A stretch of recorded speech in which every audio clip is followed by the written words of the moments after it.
Walaupun kita belum diberi apa yang kita rayu kepada Allah Subhanahu wa Ta'ala. Ada kalanya, kata pepatah mengatakan, ada kalanya tidak diberi itu adalah satu pemberian. Di antara asbab seseorang lalai daripada bersyukur kalau ia lupa nikmat. Di antara asbab seseorang tidak merasa cukup dengan apa yang diberi kalau dia tidak mengenal pasti nikmat yang sudah diberi. Sehingga dia akan merasa berkekurangan karena yang dilihat yang belum dapat. Dia tidak pikir yang sudah dapat. Dan dia tidak bersyukur karena menyangka belum diberi, padahal yang sudah diberi banyak. Maka mengingati nikmat wasilah untuk kita bersyukur. Dalam hal ini Allah Subhanahu wa Ta'ala mengingatkan kepada Nabi Musa akan nikmatnya. Katanya, aku kembalikan kepada ibu kamu gembira. Kamu pernah tergelincir melakukan kesilapan, aku selamatkan kamu. Aku duga dengan bermacam dugaan, kamu berjaya melepasi dugaan. Kamu berada di tempat Madian, tempat Nabi Syuaib, kamu bekerja sampai kamu berkahwin, itu nikmat juga daripada aku. Kemudian sekarang tiba waktu untuk aku lantik kamu menjadi Nabi. Jadi di sini Allah bercerita tentang nikmat. Dan bila berbicara tentang nikmat, jangan hanya kita fokus kepada nikmat yang bersifat material. Nikmat ini ada pelbagai. Ada nikmat yang tersembunyi dan itu lebih banyak daripada nikmat yang kita dapat, yang kita rasa. Kenapa di dalam Al-Quranul Karim Allah Subhanahu wa Ta'ala ketika berbicara tentang nikmat, wa in ta'uddu ni'matallahi la tuhsuha, kalau kamu ingin hitung nikmat Allah kamu tidak mampu. Kemudian dikatakan wa ma bikum min ni'matin faminallah, apa saja kamu nikmat yang kamu dapat itu datangnya daripada Allah Subhanahu wa Ta'ala. Kenapa Allah beritahu kepada kita kalau ingin menghitung nikmat kamu tidak mampu? Kalau saya mau bicara bangun tidur sampai tidur balik mau duduk, saya hitung per menit apa yang saya lakukan. Boleh atau tidak? Kalau kita mau menghitung setiap saat, kalau daripada mula bangun tidur, direkod sampai malam. Untuk menghitung nikmat satu hari ini. Kalau melihat kronologi daripada waktu dan jam, kita boleh tahu jam sekian buat ini, jam sekian ini. Oh nikmat ini, nikmat ini, nikmat ini. Itu nikmat yang kita nampak. Tapi Allah berbicara tentang nikmat yang banyak yang kita tidak nampak. Apa nikmat yang tidak nampak?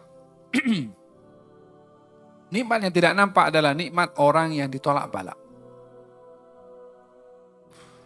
Mungkin ada penyakit akan kena kepada dia, dijauhkan. Mungkin ada musibah yang menimpa kepada dia, diangkat.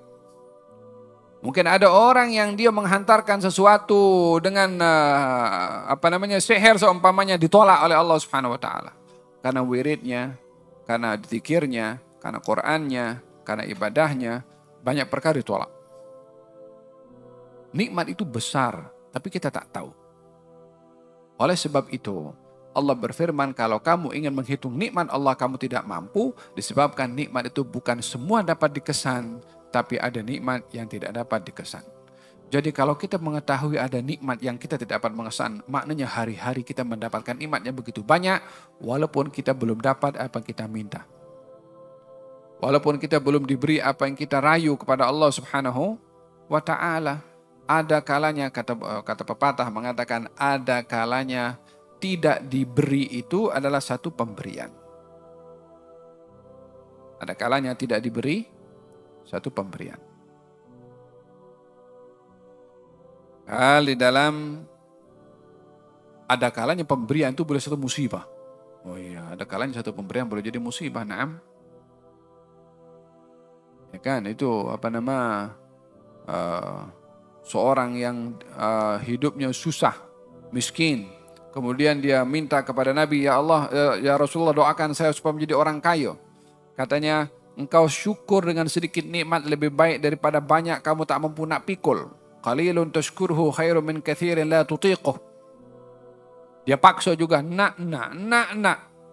Akhirnya diberi. Diberi nikmat dengan adanya memiliki kambing sehingga beranak pinak, mula kambingnya banyak, akhirnya dia lupa nak keluarkan zakat. Kekayaannya menjadi sebab dia kedekut, bakhil. Bahkan ia tak mahu mengeluarkan zakat yang diwajibkan oleh Allah Subhanahu wa taala. Oleh sebab yang demikian, katanya dalam kata-kata Al-Habib Ali bin Muhammad bin Husain Al-Habsyi, "Fasta'nisi bil man'i war'i haqqahu in ridha wasful munibul al-ma'i." Biasakan kamu itu selesa ketika kamu tidak diberi.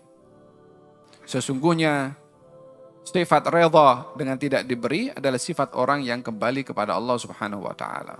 Mau tahu contoh dalam Al-Quranul Karim bagaimana Allah Subhanahu wa taala tidak memberi apa yang diminta oleh seorang hambanya, namun disimpan rahasia yang besar oleh Allah Subhanahu wa taala dalam Al-Quranul Karim diceritakan.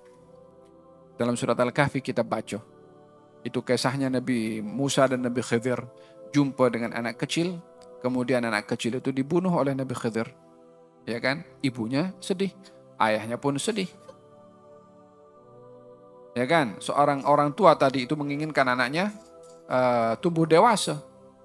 Allah Subhanahu wa taala berfirman dalam ayat ini mengatakan fa ammal ghulam fa kana abawahu mu'minaini fa khashina ayurhiqahuma tughyanan kufra. Ini anak kalau membesar akan menjadi sebab kekufuran bagi orang tuanya. Ini anak kan nikmat. Ini anak kan rezeki. Tapi anak ini boleh menjadi sebab malapetaka bagi orang tuanya. Diambil oleh Allah Subhanahu wa taala dengan memerintahkan Khidir untuk membunuh kepada anak tersebut untuk menyelamatkan orang tuanya. Hatta sedih waktu anak itu meninggal. Hatta susah walau anak itu meninggal. Di sini ada satu kaidah yang disebutkan di dalam Al-Quranul Karim. Fa'asa an takarhu syai'an fahuwa khairul lakum wa asa an tuhibbu syai'an wa huwa syarrul lakum. Ada kalanya kamu tak suka kepada sesuatu, tapi itu memberi kebaikan kepada kamu. Ada kalanya kamu suka kepada sesuatu, itu justru membawa keburukan kepada kamu. Hadirin hadirat yang dirahmati oleh Allah Subhanahu wa taala, demikian ayat Al-Quran menceritakan tentang nikmat yang diceritakan oleh Allah Subhanahu wa taala. Kalau kita ada merasa kurang pada nikmat Allah, duduk sesaat, tengok apa yang sudah diberi. Ya kan? Kalau kita dalam keadaan sakit, kita minta sehat, tak kunjung tiba sehat. Tengok berapa lama kita dibagi sehat oleh Allah Subhanahu wa taala. Sakitnya berapa lama? Sehari, 2 hari, 3 hari, seminggu, 2 minggu, setahun, 2 tahun. Sehatnya? Iya, macam itu sebenarnya Nabi Ayub alaihissalam ketika diduga oleh Allah Subhanahu wa taala selama bertahun-tahun, katanya istrinya, mintalah kepada Allah bagi sehat. Katanya, malu saya nak minta. 70 tahun bagi sehat, 7 tahun baru sakit, katanya 7 tahun baru sakit. Faham dong? Ingatilah selalu nikmat Allah yang sudah diberi, kita akan bersyukur kepada Allah Subhanahu wa taala dan tidak putus asa untuk menunggu apa yang akan diberi oleh Allah Subhanahu wa taala.